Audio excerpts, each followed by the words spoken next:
Pada pertandingan final bergu putra PON ke-19 di nomor seni yang diikuti 7 kontingen pesilat Sumsel adalah Rici Sapura, Supradi dan Anggi Faisal Mubarok. Di nomor seni bergu ini, pesilat Sumsel hanya memperoleh nilai 450 sehingga gagal meraih medali.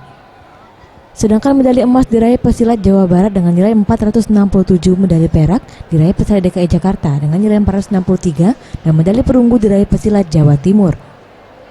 Di nomor bergu putri nomor seni juga diikuti 7 kontingen pesilat Sumsel, yaitu Dean Nurul Kurnia, Fitriana dan Ida Ratul Izati. Pesilat putri memperoleh nilai 458 di urutan keempat atau lebih baik dari pesilat putra. Di nomor seni bergu putri, medali emas diraih pesilat Jawa Barat, medali perak diraih pesilat Bali, dan medali perunggu diraih pesilat Jawa Timur. Asisten manajer Percasi Sumsel Andi Bobi mengungkapkan, pihaknya telah berusaha maksimal untuk menyumbangkan medali, namun tim dari provinsi lain tampil lebih baik dari pesilat Sumsel.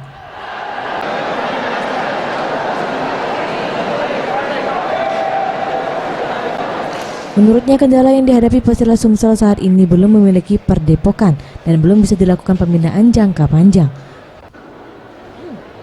Faradu Satria dari Bandung melaporkan.